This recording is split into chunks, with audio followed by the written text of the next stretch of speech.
The stars burned cold above Earth when the Dominion arrived. Their ships descended like iron mountains, blotting out the sun over every major city. The vessels were not elegant or beautiful. They were functional, brutal things, designed by a civilization that had spent 10,000 years perfecting the art of conquest. Commander Vec stood on the bridge of the flagship, his 3 eyes scanning the primitive planet below with something approaching boredom. "Another world," he said to his second officer. The Dominion had conquered 847 species across the galaxy. They had fought creatures that could breathe fire, beings made of pure energy, hive minds that controlled millions of bodies, and countless others. Each time, the Dominion had won. Not through luck or superior numbers, but through perfect understanding. They had reduced warfare to mathematics, to pure calculation. Their absolute war theory could predict the outcome of any conflict before the first shot was fired. Earth's resistance was expected. It was even calculated into their projections. Humanity fought with nuclear weapons, with biological warfare, with everything they had. Cities burned. Millions died in the first week. The Dominion's response was measured and precise. They disabled nuclear capabilities, destroyed military installations, and began their systematic occupation. By their calculations, Earth would surrender within 3 months. But something was different about humans. They kept fighting even when the mathematics said they should stop. They launched attacks that made no tactical sense. They died for causes that offered no logical benefit. Commander Vec found this both frustrating and fascinating. "Their behavior is irrational," his tactical officer reported. "They continue resistance even when survival probability reaches 0. Then we will study them," Vec decided. "We will understand this irrationality and add it to our calculations." The war ground on. Humans fought in the ruins of their cities, in the mountains, in the deserts. They used guerrilla tactics, hit-and-run attacks, anything to slow the inevitable. The Dominion adapted to each strategy, their algorithms learning and predicting. But still, humans surprised them. Not enough to win, never enough to win, but enough to delay. In the Appalachian Mountains, a human resistance cell had been particularly troublesome. They had destroyed 3 Dominion supply convoys and killed nearly 200 soldiers. Vec decided to deal with them personally. He led a force of 500 elite warriors into the forested mountains, following the human patterns his computers had identified. The battle was brief but intense. Humans poured gunfire from hidden positions. They used the terrain expertly, turning the forest into a maze of death. But the Dominion had fought in worse conditions on 100 worlds. They advanced methodically, using energy shields and superior firepower to overwhelm the resistance. Staff Sergeant Marcus Webb had known this day would come. He had fought in 3 wars before the aliens arrived, and he understood what defeat looked like. His unit was down to 30 soldiers, low on ammunition, and surrounded. He gave the order to scatter, to survive if they could. Then he stayed behind, to buy them time. He killed 7 Dominion soldiers before they cornered him, not with lucky shots, but with precise, calculated fire. Each bullet found a weak point in their armor. Each movement maximized his tactical advantage. Even outnumbered and outgunned, Marcus made them pay for every step. When the energy blast finally hit him, dropping him to the forest floor, he had expected death. Instead, he woke to blinding white lights and the sensation of being studied. Commander Vec stood over the human soldier, examining him with clinical interest. The medical scanners showed typical human physiology. Nothing exceptional. But the tactical recordings of the battle told a different story. This human had fought with unusual efficiency, demonstrating combat instincts that impressed even Dominion standards. "This one," Vec said. "He will serve our purposes." The Dominion had recently developed a new technology, something they called neural integration. The theory was simple, but revolutionary. By mapping the neural pathways of captured enemy soldiers, they could extract tactical knowledge and integrate it directly into their own combat networks. They would literally steal the enemy's ability to make war and use it against them. But the technology was still experimental. They had tested it on several species with mixed results. Some subjects died immediately. Others went insane. A few provided useful data before their brains burned out from the strain. The Dominion needed a more robust test subject, someone with enough combat experience to provide valuable data, but resilient enough to survive the procedure. Marcus Webb seemed perfect. They strapped him to a medical table in the ship's laboratory. Dozens of alien scientists moved around him, attaching sensors to his skull, injecting strange fluids into his veins. Marcus tried to struggle, but the restraints were impossibly strong. He could only watch as they lowered a helmet covered in glowing nodes onto his head. "Begin the integration," Vec commanded. The pain was indescribable. Marcus felt like his brain was being turned inside out, every memory and thought exposed and examined. He saw his entire life flash before him, not as memories, but as data. Every battle, every decision, every moment of fear and courage reduced to numbers and patterns. He screamed until his voice gave out. The Dominion scientists watched their screens with growing excitement. The humans' neural patterns were more complex than expected, showing tactical thinking that rivaled their own. They began downloading this information, copying it into their systems. But something went wrong. The integration process was supposed to be one way. They would take the humans' knowledge without giving anything back. But the connection was more than they anticipated. As they pulled information from Marcus's mind, their own technology began flowing back into him. The alien systems designed to analyze warfare found something unexpected in the human brain. A capacity for abstract thinking about conflict that their rigid mathematical models could not fully comprehend. The laboratory filled with alarms. Energy readings spiked beyond safe levels. Several scientists stepped back in alarm as Marcus's body began to convulse. The neural connections were forming faster than they could track, creating feedback loops and strange new pathways. The human brain was not just receiving their technology, it was integrating with it, merging with it in ways that should have been impossible. "Shut it down," Vec ordered, but it was too late. The process had taken on a momentum of its own. The alien technology designed to map warfare was finding something in Marcus's mind, some fundamental human understanding of conflict that went beyond mere tactics. It was not just learning his knowledge, it was learning how he thought, how humans approached the concept of war itself. And in that learning, it changed. Marcus felt something breaking inside his mind. But it was not destruction. It was transformation. The alien systems were rewriting his neural pathways, but his human consciousness was adapting, incorporating the technology into itself. He could feel new senses awakening, new ways of perceiving reality that had no name in any human language. The convulsions stopped.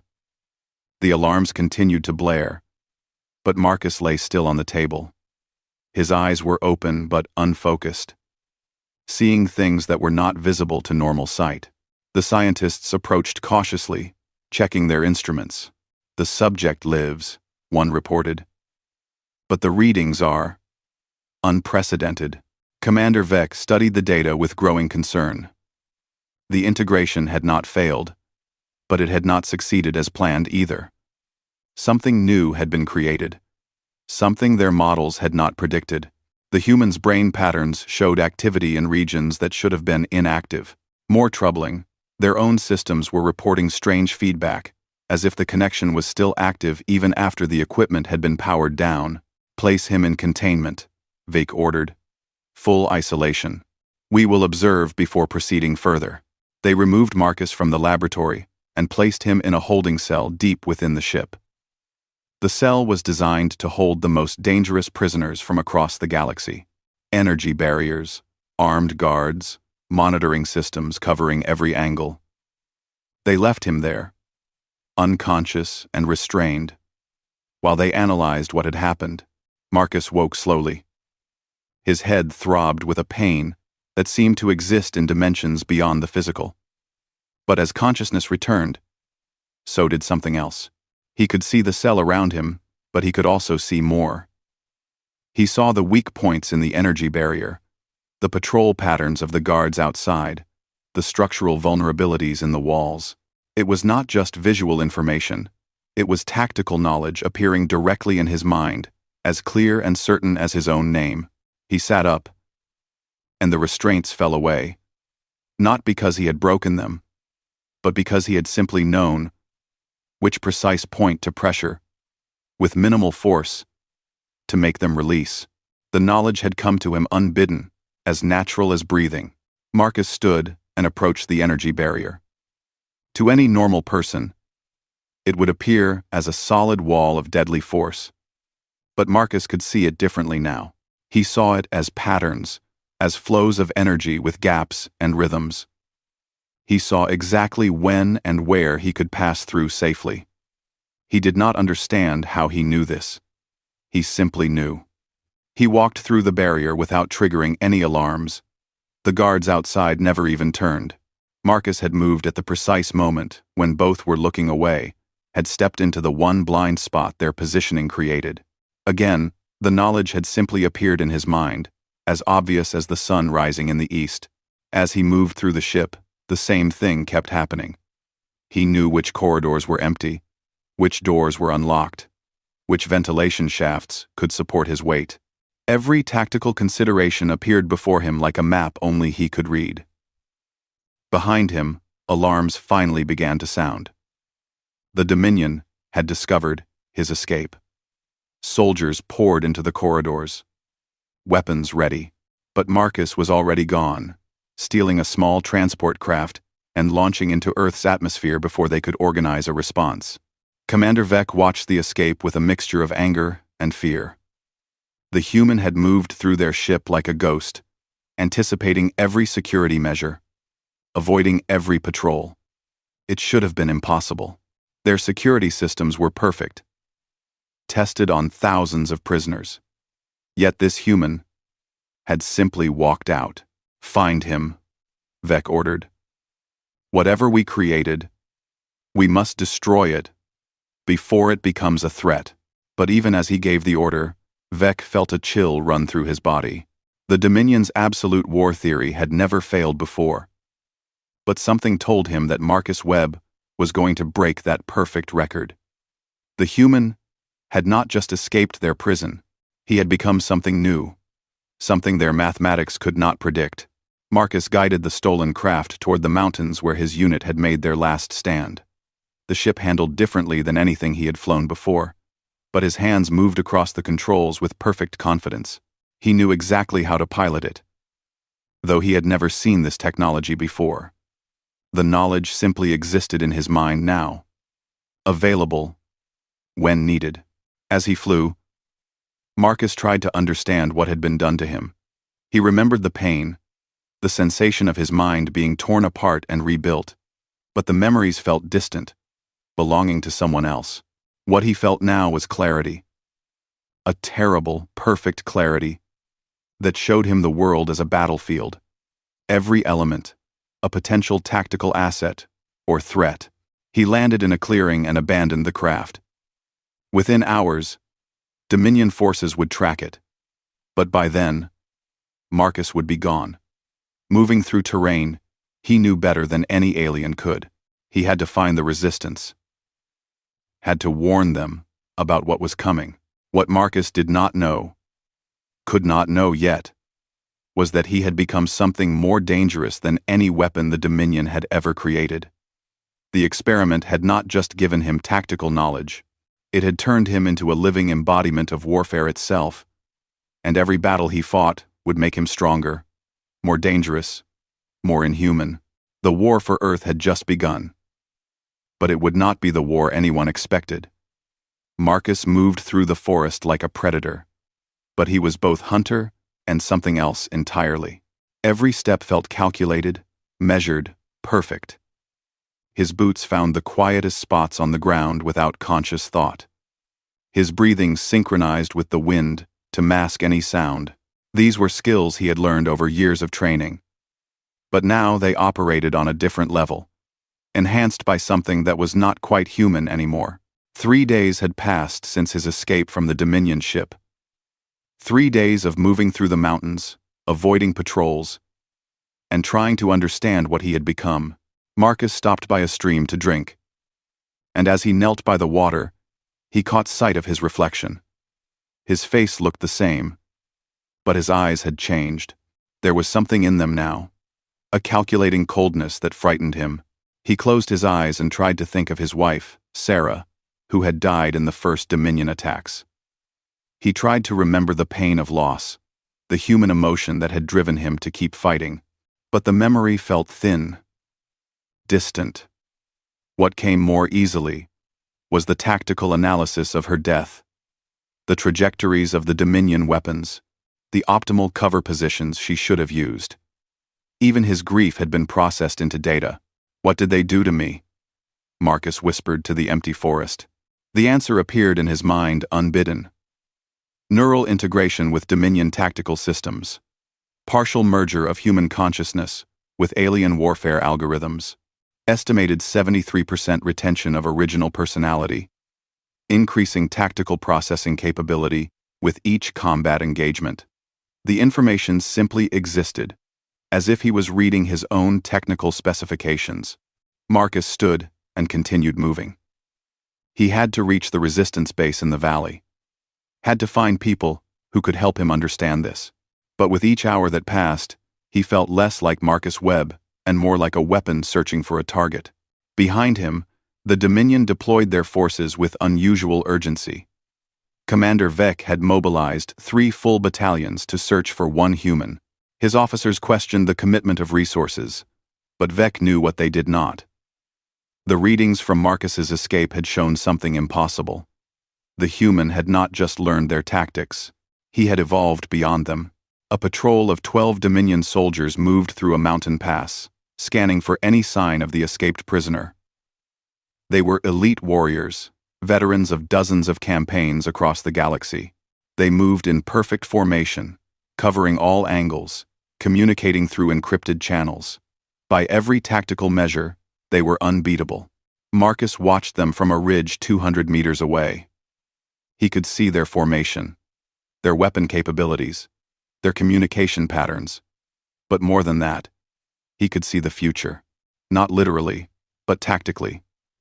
He saw every possible move they could make, every response to every action, branching out like a tree of probability. And in that tree, he saw exactly how to kill all of them without taking a single hit. The knowledge disturbed him.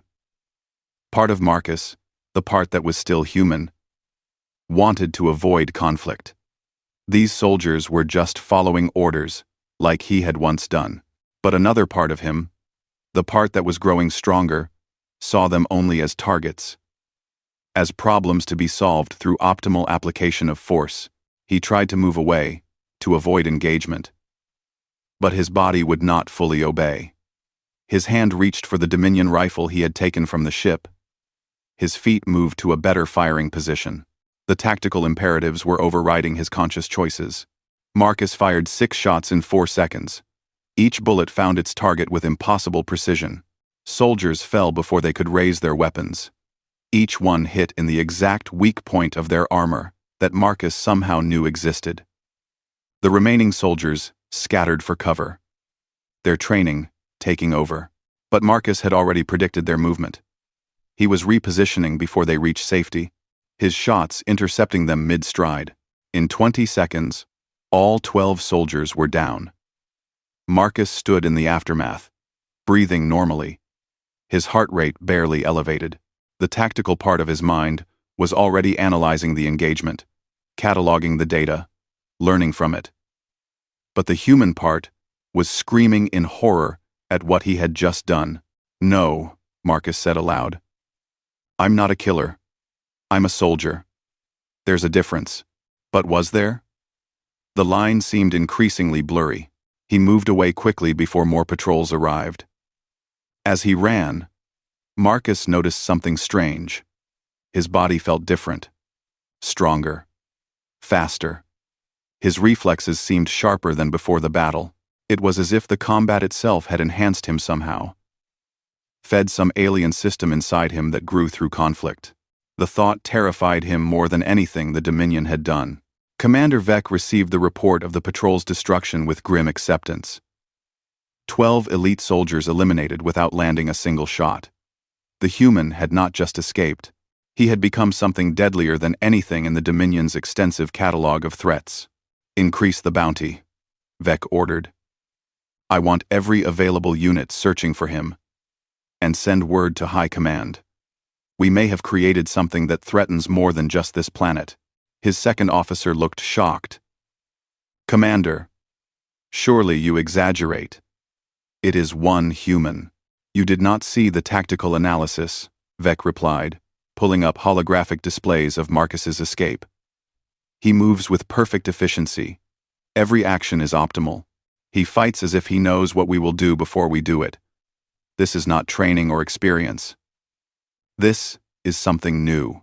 The second officer studied the data, and his 3 eyes widened. How is this possible? The neural integration was supposed to extract information from the human, Vec explained. But instead, it created a feedback loop. Our tactical systems merged with his human creativity. The result is a hybrid intelligence that processes warfare in ways we never conceived. He does not just fight. He exists within the conceptual space of combat itself. Then we must destroy him immediately. Yes, Vec agreed. But I fear it may already be too late. Marcus reached the valley by nightfall. The resistance base was hidden in an old mining complex, invisible from aerial surveillance. He approached cautiously, knowing that trigger-happy guards might shoot first and ask questions later. But as he got closer, something strange happened. The guards were arguing. What should have been a routine patrol had devolved into a heated dispute about watch rotations. Voices were raised. Weapons were being handled more aggressively than necessary. The tension was palpable, like violence hanging in the air waiting to happen. Marcus realized with growing horror that he was causing it. His presence somehow amplified conflict, made aggression more likely. The alien technology had not just made him a better fighter. It had made him a catalyst for warfare itself. He backed away carefully, and the argument began to cool. The guards returned to their posts, confused about why they had gotten so angry. Marcus waited an hour before approaching again, testing his theory. Sure enough, the closer he got, the more agitated the guards became. This was bad, very bad. If he could not even approach friendly forces without causing violence, how could he help the resistance? How could he exist around other humans at all? Marcus decided to test the limits of this effect. He found a small group of resistance fighters on patrol, a mile from the main base. He observed them from a distance, watching their behavior. They were calm, professional, working together well. Then, he moved closer. Within 10 minutes, small disagreements began. Someone's joke landed wrong. Someone else took offense. What should have been minor friction escalated into shouting. One soldier shoved another. Weapons were raised in anger, not at enemies, but at each other. Marcus fled before it went further, and behind him, the soldiers slowly calmed down, looking confused about what had just happened. He spent the night in a cave 3 miles from the base, trying to understand what he had become. The tactical knowledge was one thing, something he could perhaps control or manage. But this other effect, this ability to amplify conflict, was beyond his control. He was becoming a living weapon of war, and the weapon did not distinguish between friend and enemy. Morning brought a new horror. Marcus woke to find his hands had been moving during sleep, drawing tactical diagrams in the dirt. Attack plans, defensive positions, kill zones. His unconscious mind had been planning warfare while he slept, working through problems he had not even considered while awake. He tried to remember his dreams. There had been something about Sarah, but he could not recall details. Instead, his mind was filled with firing solutions, troop movements, and casualty projections. His humanity was being eroded, replaced by pure tactical calculation. Marcus made a decision. He would approach the resistance base during daylight, openly, giving them time to prepare. He would warn them about what he had become, about the effect he had on others. If they decided to shoot him, perhaps that would be for the best.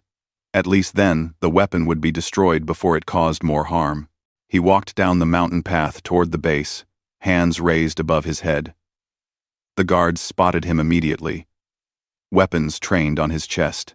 Marcus could see a dozen ways to disarm them, to reach cover, to survive. The tactical knowledge flowed like water. But he forced himself to remain still, to submit. "I'm Marcus Webb," he called out.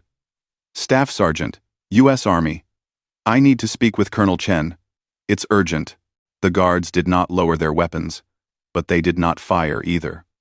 Marcus could feel the tension rising, his presence making them more aggressive. One guard's finger tightened on the trigger. Another shifted his stance to a more attack-ready position. The violence was building like a storm. "Please," Marcus said. "I know I'm causing this. Whatever you're feeling, whatever anger is building, it's coming from me. You need to know that before you let me into the base. I'm dangerous, but not in the way you think." One of the guards spoke into a radio. There was a long pause, then a response. "Colonel Chen says bring him in, but if he makes any hostile move, kill him immediately." They bound his hands and blindfolded him before leading him into the complex. Even blind, Marcus could sense the layout, could feel the tactical possibilities. He knew how many guards there were, where the weapons were stored, the best routes for infiltration or escape. The knowledge was automatic, unavoidable. Colonel Sarah Chen was a hard woman made harder by years of losing wars. She had commanded the Eastern Resistance for 6 months, watching her forces dwindle with each engagement. She had heard about Marcus Webb, about the man who had held off an entire Dominion company to save his squad. She had hoped he was dead rather than captured. Death was kinder than what the aliens did to prisoners. So when they brought him into her office, she was surprised to see him apparently unharmed, more surprised to see something wrong in his eyes, something that made her hand drift toward her sidearm without conscious thought. "Staff Sergeant Webb," she said formally. "You were reported as captured 3 weeks ago." "I was," Marcus replied. His voice was calm, but Chen felt an unreasonable anger rising in her chest, a desire to hurt him for no logical reason. "How did you escape?" "I'm not sure I can explain it properly," Marcus said. "The Dominion did something to me. An experiment. It went wrong.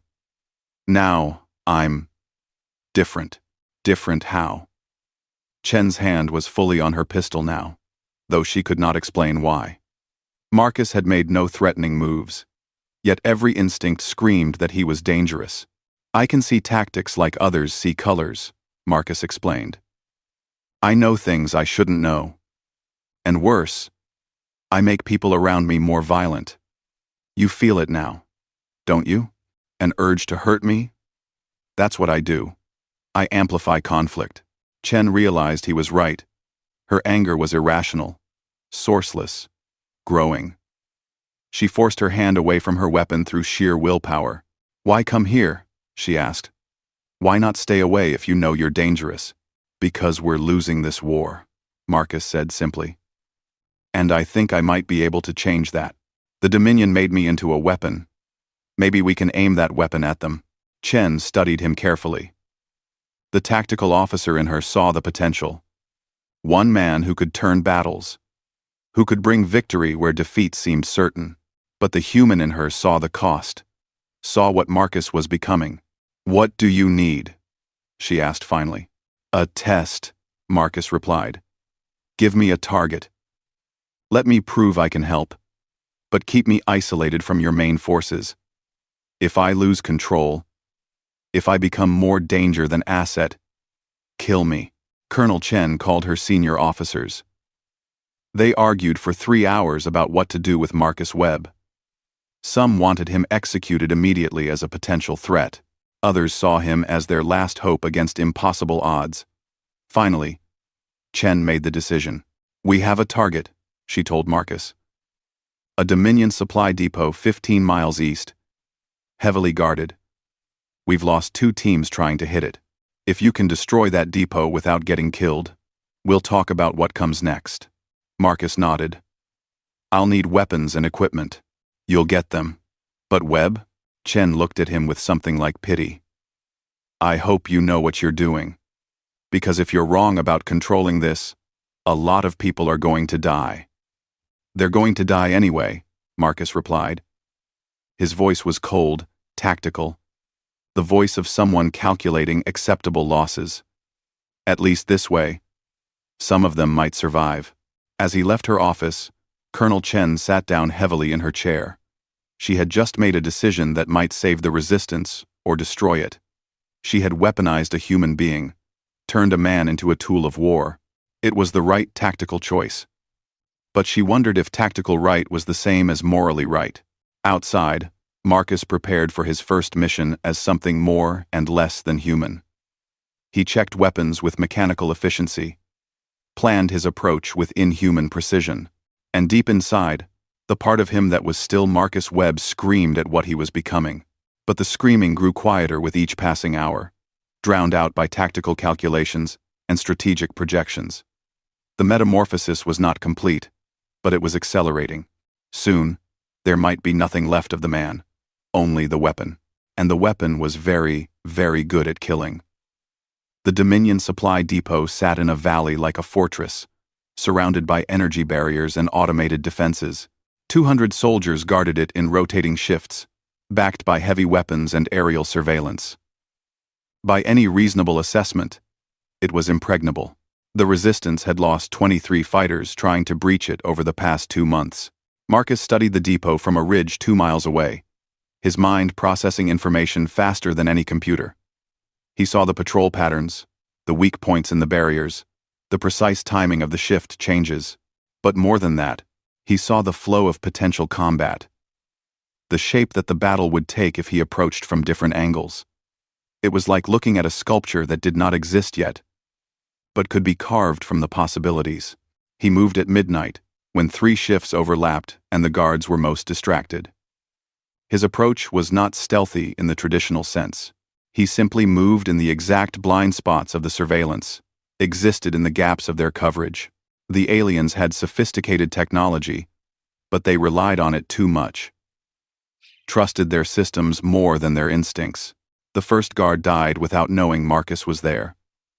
A knife in the exact spot where their armor was weakest, angled to sever the major nerve cluster that all Dominion species shared. Marcus knew this anatomy, though he had never studied it. The knowledge simply existed in his mind, downloaded during his time on their ship. The second and third guards went down in quick succession.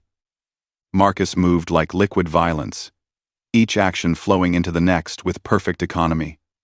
No wasted movement, no excess force, just optimal application of lethal precision. By the time the alarms sounded, Marcus had already penetrated the inner perimeter. 50 soldiers converged on his position, but he was not there anymore. He had predicted their response and moved to exploit the gap their convergence created. While they searched for him in the eastern sector, he was planting explosives in the western ammunition storage. The depot erupted in a chain of explosions that lit the night sky. Secondary detonations followed, as munitions cooked off. Marcus escaped through the chaos, killing anyone who got in his path. It was not combat as much as execution, each target falling in the precise sequence he had predicted. He returned to the resistance base at dawn, covered in alien blood but uninjured. The guards at the perimeter felt the familiar surge of aggression as he approached but held their fire. Marcus had succeeded. The impossible target had been destroyed. Colonel Chen met him in the briefing room, studying the man who had just done what entire teams could not. "How many casualties on their side?" she asked. 47 dead, Marcus reported. Another 20 injured. Complete destruction of their ammunition reserves and supply chains for this sector. They will need 3 weeks to rebuild operational capacity. "And you?" Chen asked. "Any injuries?" "None." Marcus's voice was flat, emotionless. "They never came close to hitting me. I saw every move before they made it. Chen felt a chill. This was not confidence. It was certainty, absolute and inhuman. The other officers want to use you for more operations. Hit their bases, disrupt their supply lines. You could turn this war around. I know, Marcus replied. I have already calculated 17 high-value targets I could eliminate within the next month. The probability of success for each is above 90%. That's not what concerns me, Chen said carefully. What concerns me is what happens to you during these missions. Are you still in control? Are you still Marcus Webb? For the first time, emotion flickered across his face. Pain, fear, uncertainty. I don't know, he admitted. During the fight, I'm not thinking. I'm just reacting, executing tactical solutions. It feels good, Colonel. Too good. Like I was made for this. You weren't made for this, Chen said firmly. You're a man who had this forced on him. Does the distinction matter? Marcus asked. Either way, I'm a weapon now. The only question is whether you're going to use me. Before Chen could respond, one of her lieutenants burst into the room. Ma'am, we have a situation. 2 of our patrols just got into a firefight with each other. 3 wounded. 1 critical. They were arguing about Marcus, about whether we should trust him. Then, someone pulled a weapon, and it all went to hell.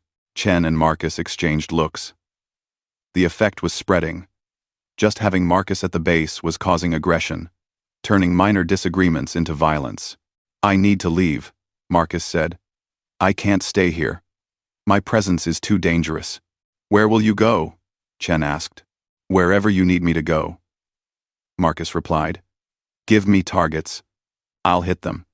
Just keep me away from large groups of our people. I'll work alone. Chen considered this.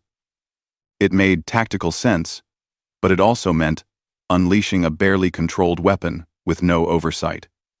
You'll need a handler, she decided. Someone to give you orders, coordinate your strikes, someone who can evaluate whether you're still in control or if you've gone too far. Who do you have in mind? Me, Chen said. I'll be your handler. You report only to me. If I think you're losing yourself, I'll make the call to end this. Marcus understood what she meant. End this. End him. He nodded. Acceptance. Over the next 3 weeks, Marcus became a ghost story among the Dominion forces. He would appear at their bases like a demon, destroy critical infrastructure, kill key personnel, and vanish before they could mount a response.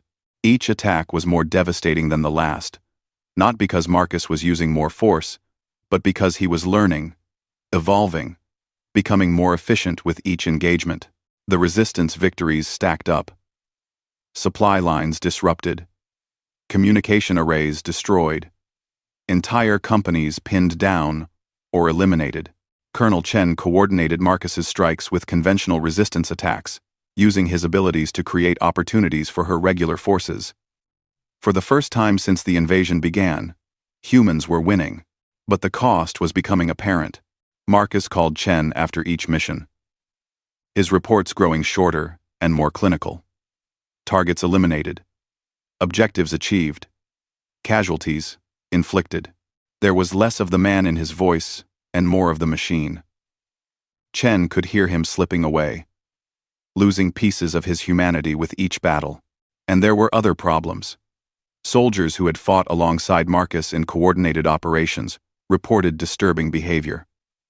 He had killed enemies who were already wounded and helpless. He had chosen brutal methods when cleaner options existed. He had smiled during combat, taken pleasure in the killing. He's becoming what we fight against, one lieutenant told Chen. He's not a soldier anymore. He's something else. Chen confronted Marcus during one of their check-ins. They met in a neutral location, an abandoned factory far from any forces on either side. Chen kept her hand near her weapon the entire time, though she knew it would do no good if Marcus decided to attack. You're losing control, she said bluntly. Your last 3 missions showed unnecessary brutality. You're not just completing objectives anymore. You're enjoying it. Anamani. You're enjoying it. Marcus stared at her with those cold, calculating eyes. You're a person, not an asset. Am I? Marcus asked. What percentage of my brain is still human? How much of my thinking is really mine versus alien programming? I can't answer that anymore. Maybe I am just an asset now. Just a very effective one. If you believe that, then you've already lost, Chen said. The Marcus Webb I read about would never give up his humanity. No matter what was done to him, something flickered in Marcus's eyes. Anger? Pain? It was hard to tell. That Marcus Webb is dead. The Dominion killed him on their ship. What you're talking to now is what they created. Then why did you come back? Chen pressed. Why not join them? If you're just programming, just a weapon, why choose our side? Marcus had no answer. The question seemed to trouble him, creating doubt in the certainty he had wrapped around himself. Finally, he spoke quietly. I don't know. Maybe there's something left of him. Or maybe I'm just programmed to destroy the ones who made me. Find out which, Chen ordered. Because if you're just a weapon following programming, I can't use you. You're too dangerous. But if there's still a man in there, still someone who can choose, then we can work together. Their conversation was interrupted by an emergency broadcast. A Dominion assault force was moving toward a civilian shelter that housed 2,000 refugees. The attack would happen within hours. The resistance had no forces close enough to help. The civilians would be slaughtered. Marcus was already calculating response scenarios, his mind processing options. I can reach them in time, he said. But the Dominion force is large. 300 soldiers plus armor support. Even with my abilities, I cannot guarantee I can stop them all. Then don't stop them all, Chen said, making a decision she knew she would regret. Just slow them down long enough for the civilians to evacuate. Can you do that? Crossa. Crossa. Crossa. Crossa. Crossa. Crossa.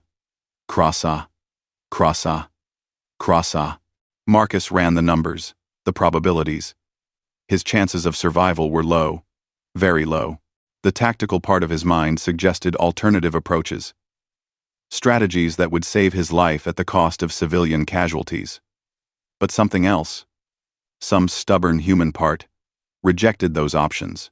I'll do it, he said. But Colonel, if I don't survive this, you should know something. The Dominion fears me, not because I'm dangerous to their soldiers, but because I represent something they don't understand. I'm proof that their perfect warfare theory is wrong. That humans can be unpredictable, can become something they never calculated. Make them know that. Make them understand they lost this war the moment they tried to turn me into a weapon. Chen nodded, understanding this might be the last time she spoke to Marcus Webb. Good luck, Sergeant. Marcus moved fast, pushing his enhanced body to its limits. He reached the civilian shelter 3 hours before the Dominion force arrived, giving the refugees time to start evacuating. But the process was slow, disorganized. They would never all get out in time. He established defensive positions in the ruins surrounding the shelter, preparing for a battle he knew he could not win. 2,000 civilians against 300 elite soldiers with armor support. The mathematics were impossible. But mathematics had never accounted for a man who had become a battlefield himself. The Dominion forces arrived in perfect formation, advancing with practiced efficiency. Their commander had been briefed about the escaped human, about his abilities. They came prepared, with overlapping fields of fire, redundant communication, and strict orders to operate as a unified force. Marcus opened fire from 3 different positions within 60 seconds, making them think there were multiple defenders. He moved through the ruins like a ghost, using the terrain with inhuman precision. Each shot was perfect, finding weak points, killing efficiently, but there were too many. For every soldier he killed, 3 more took their place. The battle became a nightmare of tactical perfection from both sides. The Dominion adapted to his strategies, closed his escape routes, forced him into a shrinking defensive perimeter. Marcus fought with everything he had become, using abilities that should not exist. But he was still one man, and they were an army. And then, something changed. The Dominion soldiers began making mistakes. Small at first, then larger. Units lost coordination. Communication broke down. Soldiers fired at shadows, wasted ammunition on nothing. The perfect military machine started to fracture. Marcus realized what was happening. His presence, his effect that amplified conflict, was not just affecting his side, it was affecting everyone. The intense combat had supercharged his ability, turning it into an area weapon that disrupted tactical thinking. The Dominion force was literally tearing itself apart, not because of his bullets, but because of what he had become. Soldiers argued mid-battle. Some units accused others of cowardice or incompetence. Friendly fire incidents erupted. The Dominion's perfect discipline collapsed into chaos. They had brought 300 soldiers to kill one man. But that one man was a living embodiment of warfare, and warfare consumed them. By the time the civilians had evacuated, the Dominion force had effectively destroyed itself. Marcus stood among the ruins, surrounded by alien bodies, covered in blood, both his and theirs. He had been shot twice, stabbed once, and burned by energy weapons. But he was alive. And 2,000 civilians were safe. Colonel Chen arrived 6 hours later with a relief force. She found Marcus sitting against a wall, bleeding, exhausted, but still conscious. The expression on his face was one she could not read. Was it satisfaction? Horror? Perhaps both. You did it, she said simply. I killed them all, Marcus replied. Not with bullets. With what I am. I made them kill each other. Made them destroy their own force. Chen, I'm not just dangerous. I'm a plague. I'm warfare incarnate. You saved 2,000 people. This time, Marcus said. But what happens next time? What happens when I can't control it? What happens when friendly forces get caught in my effect? I'm getting stronger. Every battle feeds whatever this is inside me. Eventually, I won't be able to distinguish between enemy and ally. I'll just be a walking war zone. Chen sat beside him, ignoring the blood and debris. Then we figure it out. We find a way to control it, or to channel it, or to turn it off. But we don't give up. That's not what soldiers do. Marcus looked at her, and for a moment, she saw the man he used to be, tired, scared, but still fighting. I'm not sure I'm a soldier anymore, Colonel. I'm a weapon, and weapons don't get to choose when they stop firing. Then we'll figure out how to make this weapon safe, Chen said firmly.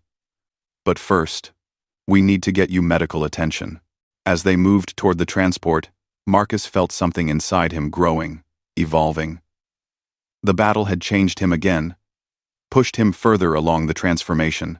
He could feel the tactical awareness expanding, the ability to cause conflict strengthening. He was becoming more powerful and less human with every engagement. The question was whether anything of Marcus Webb would survive the process. And if nothing did, what would be left in his place? A savior who could win the war? Or a monster that would consume everyone, friend and enemy alike? The answer, Marcus feared, would come sooner than anyone wanted. Because the Dominion had noticed him now. Really noticed him. And they were not going to send soldiers anymore. They were going to send something much worse. Commander Vec stood before the Dominion High Command, his 3 eyes downcast in submission. The holographic projections of the council members towered above him, their faces showing the cold disapproval that preceded execution. He had failed. One human had disrupted operations across an entire planetary sector. The mathematics said this was impossible. Yet, it had happened. Explain, the First Council demanded. how one primitive has caused more damage than entire rebel armies on other worlds. The human is no longer primitive, Vec replied carefully. The neural integration experiment created something beyond our models. He does not fight according to any tactical doctrine we understand. He exists within warfare itself, manipulates it like a natural force. Poetic nonsense, another council member spat. He is flesh and blood.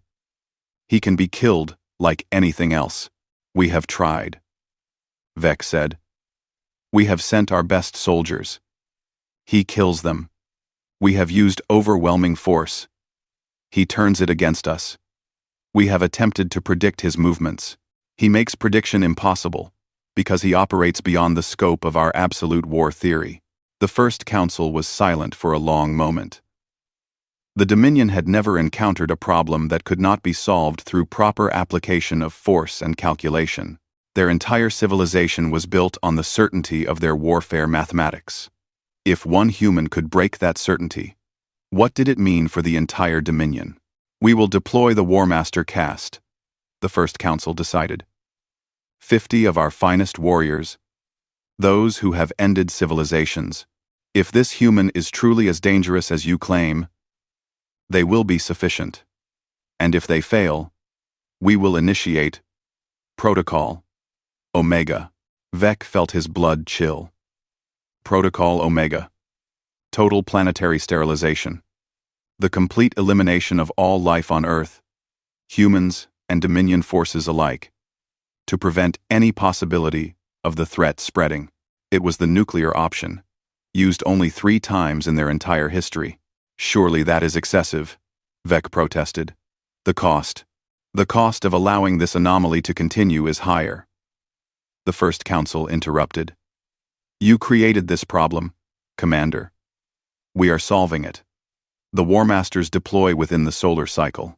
You will coordinate their efforts. If you fail again, you will share the planet's fate. The holographic projection ended, leaving Vec alone in the command center. He had seen the War Masters fight. They were not soldiers.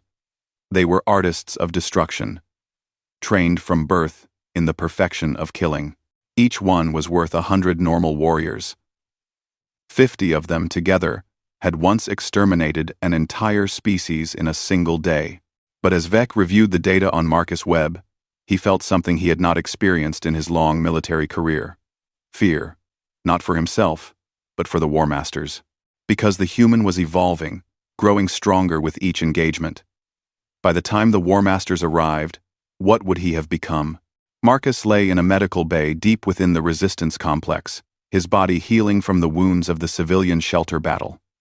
The resistance doctors marveled at his recovery speed. Injuries that should have taken weeks to heal were closing in days. His body was adapting, optimizing itself for combat just like his mind had. Colonel Chen visited him daily, bringing reports and making decisions about how to use their most dangerous asset. But she also came to check on the man, to see if Marcus Webb still existed inside the weapon he had become. We're winning, she told him during one visit. For the first time since the invasion, we're actually pushing them back. The Dominion is retreating from 3 sectors. Your strikes have disrupted their supply chains so badly they can't maintain their positions. That's good, Marcus said, but his voice was flat, mechanical. He was staring at the ceiling, his mind clearly somewhere else. Marcus, where are you right now? Chen asked gently. Planning, he replied. There are 17 Dominion installations within striking distance. I'm calculating optimal attack sequences, resource requirements, casualty projections. I can't stop thinking about it, Chen. Even when I'm resting, my mind is waging war. Then stop, Chen ordered. That's an order. Take a break from the tactical thinking. Talk to me as a person, not as a weapon. Marcus tried. He really tried. But the thoughts kept coming. Tactical information flowing like a river he could not dam. I don't think I can anymore, he admitted. It's not something I turn on and off. It's what I am now. Do you understand? I don't have thoughts about tactics. I am tactical thought. Chen felt her heart break a little. She was losing him, watching a good man dissolve into pure warfare. What can I do to help? Find a way to end this quickly, Marcus said, and for a moment his voice carried real emotion. Find a way to win before I become something that can't be allowed to exist. Because I can feel it, Chen. I'm changing. Every battle, every kill, every moment of violence feeds the transformation. Soon, there won't be anything human left. Just a walking war that kills everything around it. Before Chen could respond, alarms blared throughout the complex. Multiple Dominion signatures approaching fast. Big ones. The sensor operators reported contacts unlike anything they had seen before. 50 ships, each carrying a single warrior, moving with speed and precision that made normal Dominion forces look clumsy. The War Masters, Marcus said, sitting up suddenly. His eyes went distant as tactical information flooded his awareness. They're sending the War Masters, elite killers, trained for decades, enhanced beyond normal Dominion physiology. This is new. This is escalation. Can we fight them? Chen asked. Marcus ran probabilities, calculated scenarios. Not in conventional combat. They're too skilled. But his eyes focused on something only he could see. There's a way. It's risky. It might work. Or it might kill everyone within 10 miles. Explain, Chen demanded. My presence amplifies conflict, Marcus said, speaking rapidly as the plan formed. What if I don't fight them directly? What if I turn an entire area into a combat amplification zone? Make the conflict itself so intense that it consumes everything, including me? That's suicide. Maybe, Marcus acknowledged. But it's tactical suicide. There's a difference. Colonel, these War Masters are coming to kill me specifically. They'll tear through your forces like paper to reach me. This way, I draw them to a controlled location, far from your people, and see if I can make warfare so intense that even they can't survive it. Chen wanted to refuse, wanted to find another way. But the tactical part of her, the part that had kept the resistance alive through impossible odds, saw the logic. Marcus was right. The War Masters would kill hundreds, maybe thousands of resistance fighters to reach their target. This way, the cost was one man. One man who was barely human anymore anyway. Where? She asked. Geneva, Marcus replied. The ruins. It's empty of civilians. It's strategic territory the Dominion wants to control. And the urban terrain gives me advantages. I can turn the entire city into a labyrinth of violence. You'll need support. Equipment, supplies, surveillance. No, Marcus interrupted. I need to go alone. Every person you send with me is another person who will be affected by what I am. They'll turn violent, make mistakes, die. I have to do this isolated. Chen realized he was right, and hated it. When do you leave? Now, Marcus said, standing. His wounds were not fully healed. But he moved without pain. His body already optimized for what was coming. The War Masters will reach Earth orbit in 6 hours. I need to be in position before they land. They stood facing each other, warrior to warrior, knowing this might be the last time. Chen extended her hand, and Marcus shook it. His grip was too strong, too precise, the handshake of something that had studied human gestures but no longer truly understood them. Good luck, Marcus, Chen said. Luck is a variable for insufficient data, Marcus replied. Then, seeing her expression, he forced a small smile. It looked wrong on his face. Like a mask. Sorry, that's the alien programming talking. What I meant to say is, thank you for treating me like a person when I wasn't sure I was one anymore. Then he was gone. Moving through the complex with inhuman grace. Chen watched him go and said a prayer to a god she had stopped believing in years ago. Not for victory, just that something of Marcus Webb would survive what was coming. Marcus reached Geneva in 4 hours, traveling by foot and stolen vehicles. The city was a graveyard, destroyed in the early days of the invasion. Skyscrapers stood like broken teeth against the sky. Streets were cratered and burned. It was perfect. He spent the remaining time preparing the battlefield. Not with weapons or traps, but with himself. He moved through the ruins, letting his presence saturate the area, turning the entire city into an extension of his will. This was new, something he had not tried before. He was weaponizing the space itself, making the ruins into a tactical environment that would amplify every aspect of combat. He could feel his consciousness expanding, spreading through Geneva like invisible fire.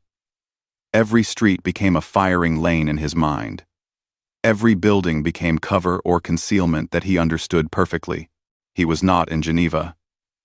He was Geneva, a city-sized weapon, waiting for targets to enter its kill zone.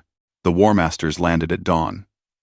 50 sleek ships descended on the outskirts of the city, disgorging their deadly cargo. The warriors emerged in full combat armor, weapons that hummed with lethal energy. They moved in a loose formation, each one a master of their craft, confident in their supremacy. Marcus watched from the center of the city. He could feel them entering his domain, feel the way his presence began to affect them immediately. But they were strong, disciplined. They resisted the influence, maintained their tactical coherence. This would not be easy. The first War Master to reach him came through what used to be a shopping district. She moved with liquid grace, her 4 arms holding different weapons, her senses alert for ambush. She was prepared for a conventional fight, for an enemy who would hide and attack from advantage. Instead, Marcus walked out into the open street and stood waiting. The War Master stopped, confused by the lack of tactics. Then, she opened fire. Marcus moved, not dodging, but existing in the spaces between her shots, as if he knew where each projectile would be before it was fired. He returned fire with his rifle, and she blocked with an energy shield. They circled each other, and the War Master felt something wrong. The human moved perfectly, but it was not skill. It was certainty. He fought as if he knew the outcome already. More disturbing, she felt an overwhelming urge to kill him. Not tactically, but personally. To destroy him with her hands, to make it painful. This was wrong. War Masters did not feel anger. They killed efficiently, without emotion. But now, she wanted to hurt him, wanted to make him suffer. The feeling grew stronger, with each second. She charged, abandoning tactics for rage. Marcus sidestepped, and she crashed through a wall. Before she could recover, he was there. His knife, finding the weak point in her armor. The War Master died not because Marcus was stronger or faster, but because she had stopped thinking tactically. She had let emotion override training. 1 down, 49 to go. The other War Masters found her body and understood the threat level had been miscalculated. They adapted, moving in coordinated groups, supporting each other, maintaining discipline against the emotional influence. But as more of them entered the city, as they got closer to Marcus, the effect intensified. The ruins of Geneva became a maze of violence. War Masters fought with breathtaking skill. But Marcus was always one step ahead. He led them into ambushes of their own design, turned their tactics against them, exploited their coordination. And always, the emotional influence grew stronger. Fights between War Masters erupted. Small disagreements about strategy became shouting matches, then turned physical. The perfect warriors began to fracture, their discipline eroding under the weight of Marcus's presence. They were not just fighting him, they were fighting each other, fighting themselves, fighting the very concept of coordinated warfare. Marcus moved through the chaos like a conductor, leading an orchestra of destruction. He was not just participating in the battle, he was the battle. Every shot, every explosion, every death was part of a larger pattern only he could see. The city had become an extension of his will, and that will was pure, focused violence. But the cost was devastating. Marcus could feel himself disappearing, his personality dissolving into tactical calculations. He was not thinking about survival anymore. He was not thinking about anything except the most efficient way to kill. The human was gone. Only the weapon remained. By noon, 30 War Masters were dead. The survivors had abandoned coordination entirely, each one fighting alone. Consumed by rage and tactical paranoia, they killed each other as often as they targeted Marcus. The ruins of Geneva had become a self-perpetuating engine of violence, fed by the presence of a man who had become warfare incarnate. Commander Vec watched from orbit, the tactical feeds showing him a nightmare. His finest warriors, the elite of the elite, were destroying themselves, and at the center of it all stood one human, seemingly untouched, orchestrating destruction with casual perfection. "Initiate Protocol Omega," Vec ordered quietly. "Target, Geneva, and surrounding 100-mile radius. Sterilization depth, complete. Authorization code, VEC 773. The weapons officer hesitated. "Sir, that will kill our War Masters and the human. They are already dead," Vec replied. "They just do not know it yet. Better a quick death from orbit than what that human will do to them." The orbital bombardment platforms began charging their weapons. In 10 minutes, Geneva would be glass. Everything within 100 miles would be reduced to atoms. The human weapon would be destroyed, along with any evidence of what the Dominion had created. In the city below, Marcus sensed the change. His awareness had expanded beyond the merely tactical. He could feel the weapons charging, could calculate the trajectory and timing. He had minutes left to live, and realized he did not care. The part of him that was still Marcus Webb understood this was wrong. He should want to survive, should fear death. But the weapon felt only satisfaction. He had completed his purpose. He had proven that even the Dominion's best could not stop him. That was enough. But then a voice crackled over his radio. "Colonel Chen, Marcus, get out of there. We're detecting massive energy buildup from orbit. They're going to sterilize the area. You need to evacuate now." The human part stirred. Chen. He remembered her. Remembered being human. Remembered that survival was supposed to matter. "I can't," he replied, his voice strange even to himself. "There are still targets. The mission isn't complete. The mission is over," Chen shouted. "You killed them, Marcus. You won. Now get out before they kill you." Marcus looked around at the ruins filled with dead War Masters, at the last few survivors tearing each other apart in berserk rage. He had won. The battle was over, but he could not seem to stop fighting, could not turn off the tactical imperatives driving him forward. "Chen," he said slowly, "I don't think I can stop. I don't think there's enough of me left to choose to stop." "Then I'm ordering you to stop," Chen said, her voice firm. "As your commanding officer, I am ordering you to evacuate immediately. You're a soldier, Marcus. Soldiers follow orders." Something in that statement reached the last human part of him. He was a soldier. Soldiers followed orders. Even when everything else was gone, that remained. It was not tactical. It was not mathematical. It was human. "Understood," Marcus said. "Evacuating now. HFYprod.com.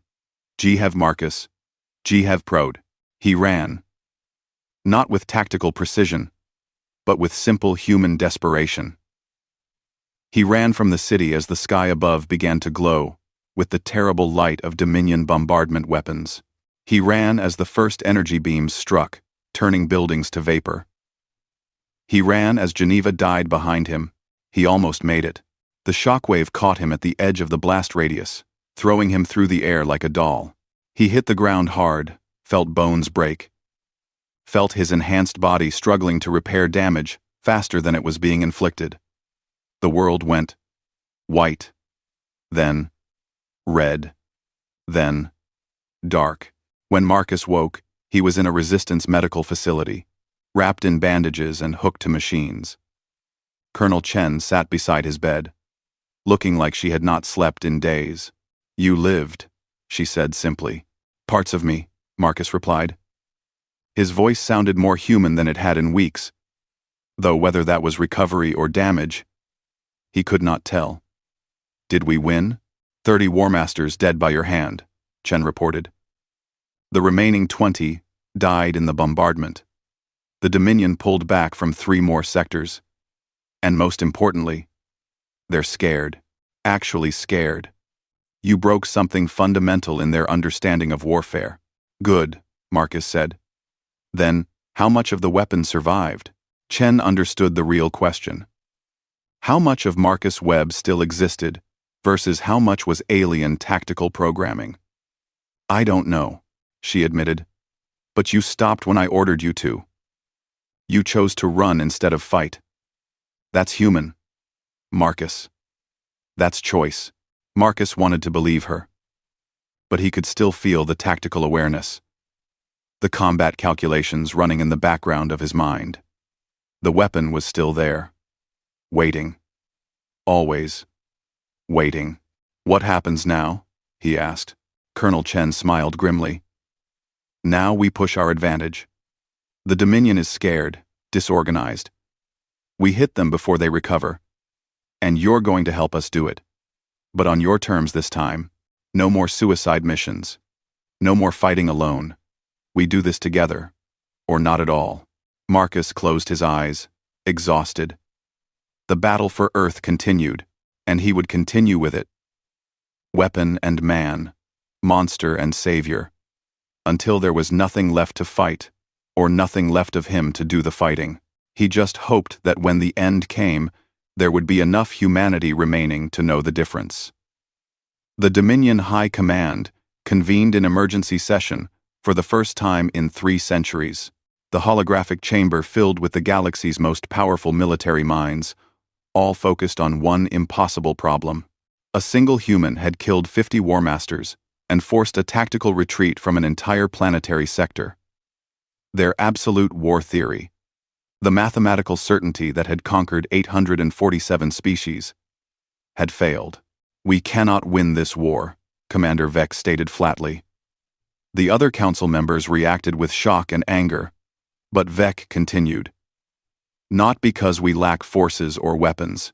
We cannot win because we are fighting something outside our calculations. Marcus Webb is not a soldier. He is warfare itself made flesh. Every engagement makes him stronger. Every tactical adaptation we make teaches him more. He will continue evolving until he becomes unstoppable. Then we sterilize the planet," a council member suggested. "Remove Earth entirely from the equation." "To what end?" Vec challenged. "The human has already changed the nature of warfare. He has shown that our theories are incomplete. What happens on the next world we try to conquer? What happens when other species learn that the Dominion can be beaten? The damage is already done." Odor. The first council was silent, processing this unprecedented situation. Finally, it spoke with the weight of 10,000 years of conquest behind it. "You are proposing surrender." "I am proposing survival," Vec corrected. "We claimed mastery of war. We were wrong. The humans showed us that war is not mathematics. It is chaos, creativity, evolution, things we cannot model or predict. If we continue this campaign, we will lose. If we lose, our empire collapses. If we withdraw now, negotiate peace, we preserve ourselves and perhaps learn from this encounter." The debate raged for hours. But slowly, inevitably, the council reached the unthinkable conclusion. For the first time in their history, the Dominion would withdraw from an occupied world not because of military defeat, but because of philosophical crisis. Marcus Webb had not just won battles, he had broken their understanding of war itself. On Earth, Marcus recovered slowly from his wounds. The Geneva bombardment had nearly killed him, And even his enhanced healing could not fix everything immediately. He spent weeks in the medical bay, his body repairing itself while his mind continued its relentless tactical processing. Colonel Chen visited daily, bringing updates about the war, and sometimes just sitting in silence. She watched Marcus struggle with what he had become, watched him try to find balance between the weapon and the man. It was like watching someone learn to be human all over again. "The Dominion is retreating," she told him one day. "Not just from our sector. They're pulling back from half the planet. Our scouts report their forces consolidating around their primary landing sites, preparing for evacuation," Marcus said immediately, his tactical mind analyzing patterns. "They're leaving. But why? We hurt them, but not enough for total withdrawal. Does it matter?" Chen asked. "If they're leaving, we won." "It matters," Marcus insisted. "Understanding their retreat is as important as understanding their attack." Something changed. Something about me changed their calculations. He was right. 3 days later, a Dominion diplomatic shuttle landed at the Resistance headquarters, bearing a white flag and a message. Commander Vec himself had come to negotiate, though he looked diminished somehow, less certain than the conqueror who had arrived months ago. Colonel Chen met him in a neutral conference room, with Marcus present, but standing in the shadows. His presence made the alien commander visibly uncomfortable, which Chen noted with satisfaction. "Why are you here?" she asked bluntly. "To offer terms," Vec replied. "The Dominion is withdrawing from Earth. We will remove all occupation forces, destroy all military installations we constructed, and provide reparations for damages caused. In exchange, Earth agrees to non-aggression and allows safe passage for our departing forces." Chen had expected many things, but not surrender. "You're just leaving? After everything?" "We are leaving because of everything," Vec said, his 3 eyes focusing on Marcus in the corner. "Because of him. We came here claiming mastery of war. We were wrong. Warfare is not something to be mastered. It is a living thing, evolving and unpredictable. Your soldier proved that. He became something our entire civilization never conceived possible. I'm not responsible for your retreat." Marcus spoke from the shadows, his voice carrying strange harmonics. "You still have overwhelming forces. You could win through attrition." "At what cost?" Vec challenged. "Every battle makes you stronger. Every engagement teaches you more. By the time we achieved victory through numbers, you would have evolved into something that could threaten our entire empire. We have calculated the probabilities. The only winning move is not to play." There was a long silence as the implications sank in. The Dominion feared Marcus not for what he was, but for what he might become.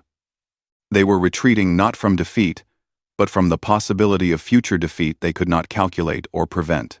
"I accept your terms," Chen said carefully. "But I have one condition. Before you leave, you fix what you did to Marcus. You created this. You undo it."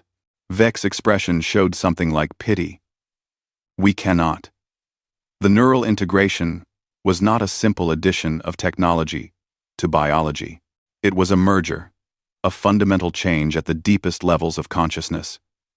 Removing the alien components now would kill him. He is what he is. That cannot be undone. Marcus had known this, but hearing it confirmed felt like a door closing forever. He would never be fully human again. The weapon was permanent. "Then teach us to control it," Chen demanded. "Give us the technology to help him manage what you made him into. We will provide what data we have." Vec agreed. "But understand, we do not fully comprehend what he has become. Our scientists theorize that he is not simply using our technology. He has evolved beyond it, created something new from the merger of human and alien. He is unique, unprecedented. We cannot predict his ultimate development." The negotiations concluded quickly after that. The Dominion agreed to a full withdrawal within 1 month. They would leave behind technical data about the neural integration, though they warned it might be useless. Marcus Webb had become something beyond their science. A post-human entity that existed in the space between species. As Vec prepared to leave, he approached Marcus directly.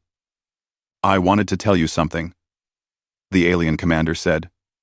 "We have fought for 10,000 years. We have conquered hundreds of species. We have seen warriors beyond counting. But you are the only enemy I have ever feared. Not because of what you did, but because of what you represent.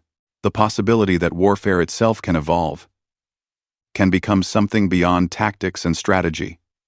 You are a new form of life, soldier. I am glad my species will not have to face you again." "I'm not a new form of life," Marcus said quietly. "I'm a man who had his humanity stolen and replaced with weapons. Don't mistake what happened to me for evolution. It's violation. Indeed. Unrepen. Vec nodded slowly. "Perhaps. But violation or evolution, the result is the same. You changed the nature of war. That will echo across the galaxy for generations."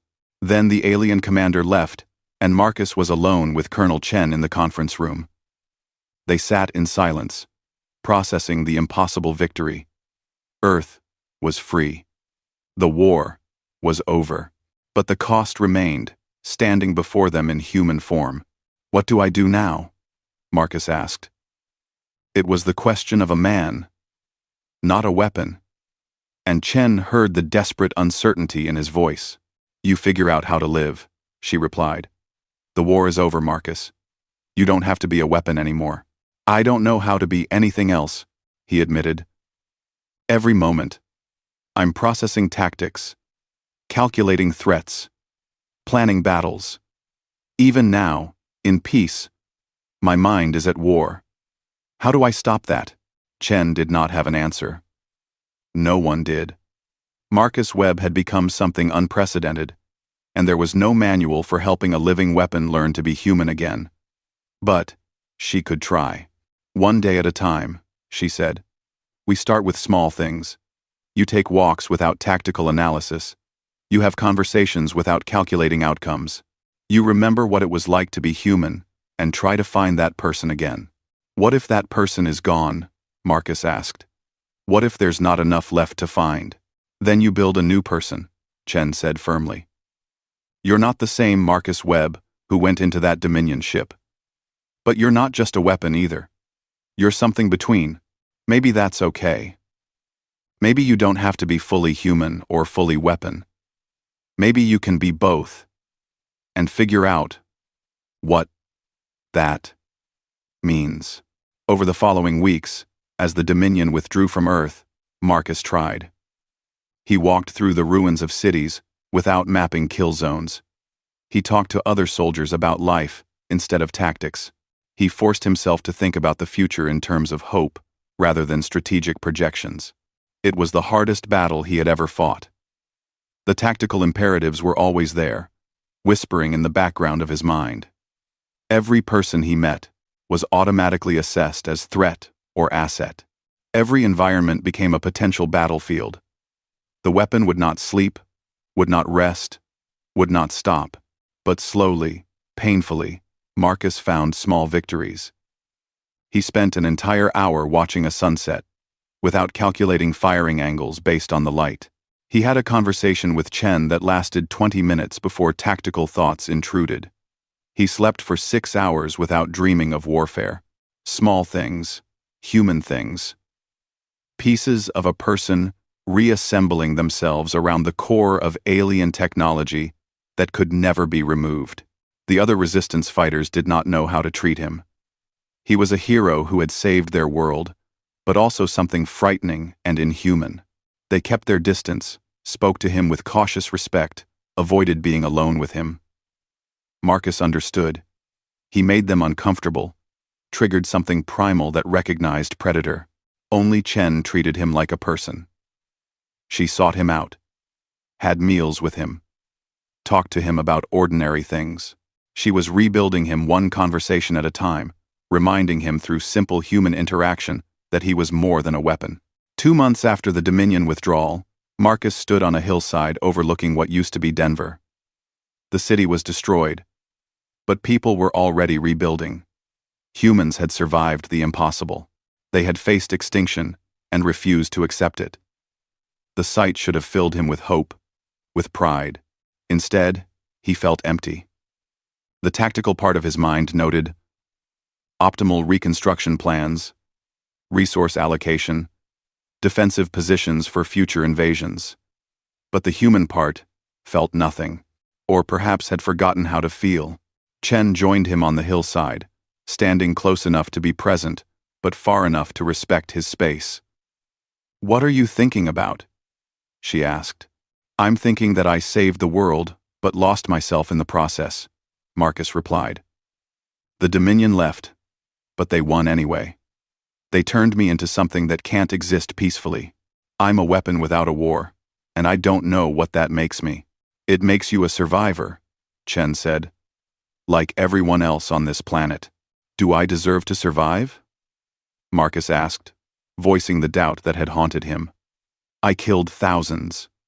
I became something monstrous. Yes, it was necessary.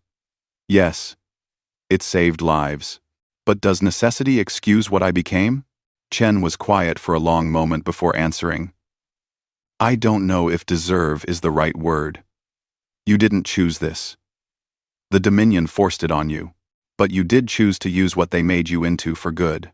You chose to save people instead of just killing enemies. That has to count for something. Does it count enough?" Marcus pressed. "Because I'm not done, Chen. The weapon is still here, still active. What happens if another threat appears? What happens if I lose control? What if next time I can't stop? Then we deal with it," Chen said firmly. "But Marcus, you're so focused on what might go wrong that you're not seeing what you actually are. Yes, you're dangerous. Yes, you're changed. But you're also a man who chose to run when I ordered him to, even when every instinct said to fight. You're a man who sits here questioning his right to exist, instead of accepting power without thought. That's human. That's who you are." Under all the alien technology, Marcus wanted to believe her, needed to believe her. But the tactical calculations kept running, analyzing threat scenarios, projecting futures where he became the very thing Earth needed protection from. "I've been thinking about the future," he said slowly. "About what I do with this power, this curse, and I have an idea." "Tell me," Chen said. "I become a guardian," Marcus explained. "Not a soldier anymore, not a weapon of war, but something that stands between humanity and whatever comes next. The Dominion feared me because I exist outside their calculations. Maybe other threats will appear that require that same unpredictability. Maybe I can learn to control this, to channel it for protection instead of conquest." "That sounds lonely," Chen observed. "Standing apart, always ready for threats that might never come." "It is," Marcus agreed. "But it's better than the alternatives. Better than losing myself completely to the weapon. Better than being destroyed. Because people are afraid of me. This way, I have purpose without war. I have meaning without constant violence." Chen nodded slowly, understanding. Marcus was choosing a path that acknowledged both what he was and what he wanted to be. Not fully human, not purely weapon, but something between. A guardian at the threshold, keeping watch over a world that feared and needed him in equal measure. "I'll support that," she said. "The resistance can become something new too. Not just fighters, but rebuilders, and you can be our insurance policy. The last line of defense, if something emerges that conventional forces can't handle." They stood together on that hillside, looking at the broken city and the people determined to fix it. The war was over, but the future remained uncertain. The Dominion would spread word of what happened on Earth, of the human who became warfare incarnate. Some species might see it as warning. Others might see it as challenge. Marcus knew his story was not over. The weapon inside him would never truly sleep. The tactical imperatives would never completely silence. But perhaps that was acceptable. Perhaps being a guardian meant living with that constant vigilance, that endless calculation, that burden of potential violence held in check. A month later, Marcus left the Resistance headquarters for the last time. He had said his goodbyes, made his arrangements, established the protocols by which Chen could contact him if genuine threats emerged. He was walking away from society, from normal life, choosing isolation over the constant struggle of pretending to be human. But before he left, Chen gave him one final gift. It was a small cabin in the mountains, the same one Marcus had lived in before the war. It had been destroyed in the invasion, but she had it rebuilt, exactly as it was. A place for him to retreat, to remember who he had been, to fight the most important battle of all, the battle to remain Marcus Webb, even as the weapon tried to consume him completely. He stood in that cabin now, 6 months after the war ended. The isolation was profound, but necessary. Out here, away from people, his presence did not cause violence. He could exist without fear of hurting anyone, without the constant tactical analysis of social situations. But he was not at peace. Peace seemed impossible for what he had become. Instead, he had found something like balance. He spent his days monitoring global communications, watching for threats, staying ready, and he spent his nights fighting against the tactical imperatives, forcing himself to remember human things, to maintain his grip on the person buried under layers of alien technology. Some days were harder than others. Some days the weapon was so strong that Marcus could barely remember why being human mattered. But he kept fighting, kept choosing to be more than what the Dominion had made him. And on the clearest nights, when the stars burned bright above his mountain retreat, Marcus Webb would stand outside and look up at the galaxy. Out there, across those vast distances, the Dominion was spreading word of what happened. A species claimed mastery of war, and a single human broke that claim. Not through superior technology or numbers, but through the unpredictable nature of human creativity and stubborn refusal to follow anyone's rules, even those written into his own biology. He was a warning to the galaxy, a symbol of what could happen when you tried to turn humanity into a weapon. And perhaps, if he was very lucky, he was also a promise. A promise that no matter how much violence and technology and tactical programming was forced upon a person, something human could survive, could choose, could remain. Marcus Webb, the man who became a battlefield, stood beneath the stars and made a simple promise to himself and to the world he had saved. He would remain. He would endure. He would be both weapon and guardian, monster and man. The impossible fusion that should not exist but did. And if another threat came, if Earth needed him again, he would be ready. Not because of programming or tactical imperatives, but because he chose to be. Because choice was the most human thing left in him, and he would not let go of it. The weapon would never sleep, but the man would never surrender. And in that tension, in that eternal struggle between what he was made to be and what he chose to be, Marcus Webb found his endgame.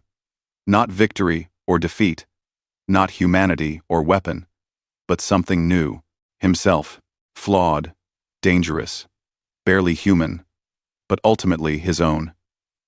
And that, in the end, was enough.